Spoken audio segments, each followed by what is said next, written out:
आप देख रहे हैं के9 भारत बिहार झारखंड डिजिटल। नमस्कार, आप देख रहे के9 भारत बिहार झारखंड डिजिटल। देखिए आतिश राज की खास रिपोर्ट।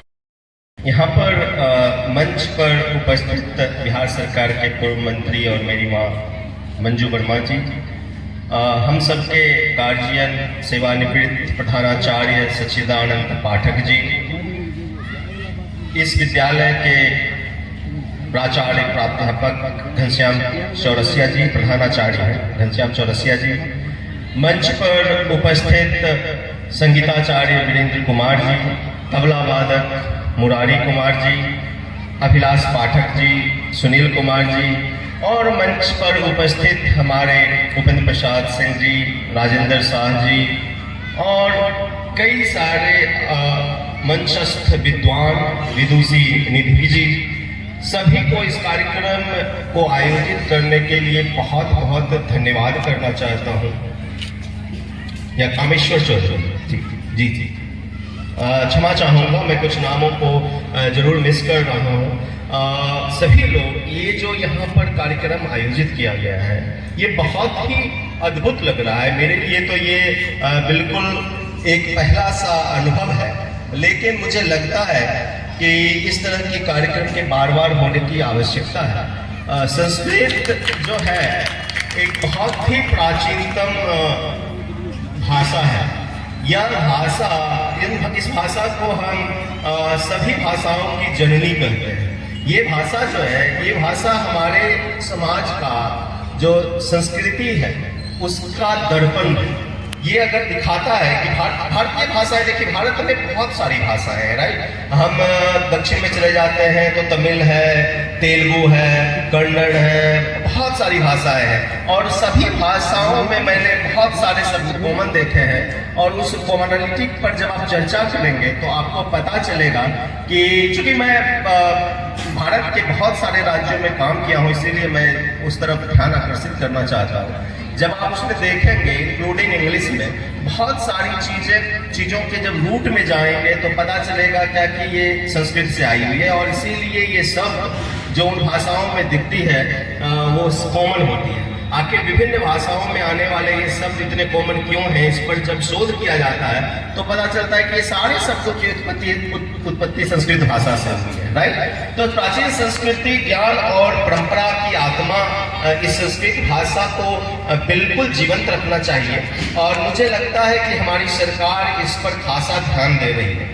ऐसा नहीं है क्या कि इस भाषाओं को भूलने दिया जा रहा है या इनको किसी तरह से क्षुब्ध किया जा रहा है। हाँ, आधुनिक समय में, आधुनिक सब्जेक्ट में बहुत सारे लोगों की रुचि जरूर हिंदी और इंग्लिश की तरफ बढ़ी है, लेकिन इसका मतलब यह नहीं है कि प्राचीनतम या इस भाषा का सम्मान नहीं किया जा रहा है। अगर आप बात कीजिएगा तो मैं 1 तारीख को विधानसभा में शपथ ले रहा था।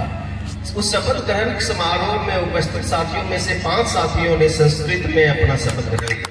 तो जब बिहार के कोने कोने से आए हुए उस मंदिर में पहला दिन और पहली बार संस्कृत भाषा में, और सबसे ज्यादा तालियां भी उसी में बजी थी। अगर आप देखेंगे तो सबसे ज्यादा तालियां संस्कृत में जिन लोगों ने शपथ ग्रहण लिया था उनकी बातों पे हुई थी, और मुझे बहुत अच्छा लगा कि लोग अपने रूट्स को नहीं भूल रहे हैं और उन रूट्स पर विचार कर रहे हैं। मेरा संदर्भ कई मामलों में, मैं वाराणसी कई बार गया हूँ। वाराणसी में भी संस्कृत का महाविद्यालय है और वहाँ के कई सारे शिक्षक और छात्र से मेरा आस्था रहा है। उनमें से कई सारे मेरे दोस्त हैं और बहुत ही संस्कृत के प्राचार्य स्वरूप लोग हैं। मैं उनको देखता हूँ और उनसे बातें करता हूँ तो मुझे लगता है कि संस्कृत अभी जिंदा है। संस्कृत कहाँ जा रहा है? संस्कृत अगर आप देखिए, हमारे सारे वेद, उपनिषद, रामायण, महाभारत, सबकी कहानियां तो संस्कृत में लिखी गई है। अभी भी अगर घर में कोई कार्यक्रम होता है, पूजा पाठ होता है, तो उसकी शुरुआत संस्कृत से ही होती है। तो संस्कृत एक ऐसी भाषा है जो प्राचीनतम तो है ही, लेकिन आज के समाज में भी इसकी महत्व खत्म नहीं हुई है, और हम सबों को इस पर खास होंगे। तो मैं आग्रह करूंगा क्या कि इन चीज़ों की जानकारियां हम तक लाई जाए। अब तो व्हाट्सएप का दौर है, कोई ज़रूरत होती है, कुछ भी होती है, हमें जहाँ ज़रूरत होगी वहाँ तक ले जाने का कार्य अवश्य करेगा। संस्कृत की, देखिए संस्कृत की जो व्याकरण की व्यवस्था इतनी सटीक और तार्किक है कि जब मैं कंप्यूटर साइंस से इंजीनियर हूँ और कंप्यूटर में जो प्रोग्रामिंग लैंग्वेज होता है उसमें जब बात कर रहा था और सबसे पहला दिन मेरे इंजीनियरिंग कॉलेज का, वहाँ पे सर ने कहा था कि ये तो सारी नई पद्धति में लोग इस लैंग्वेज में आ गए हैं, नहीं तो जिस तरह से संस्कृत लैंग्वेज है उसमें ये ऑलरेडी कंप्यूटर लैंग्वेज का सब कुछ पहले से ही किया हुआ है। उन लोगों ने उन चीज़ों को रखा है कि किस तरह से व्याकरण बोला जाता है, किस सटीकता से हर शब्द को हर मायने में अलग अलग तरह से व्याकरण में जो संस्कृत में जो व्यवस्था है वो सबसे ज़्यादा उचित और सटीक है।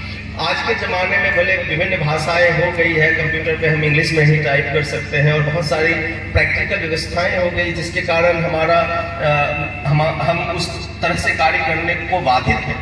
अन्यथा संस्कृत एक बहुत ही सटीक और प्राचीनतम भाषा है और इस भाषा का सम्मान तहे दिल से हमेशा हम लोगों को सबको करना चाहिए। और इसी शब्दों के साथ मैं बस आश्वासन देना चाहता हूँ कि जो भी समस्या हमारे सामने लाई जाएगी मैं उस पर बिल्कुल इस तरह से कहिए कि मैं उसको पर्सनली लेकर करके जहाँ तक संभव हो सकेगा उसके समाधान करने का प्रयास करूँगा। धन्यवाद।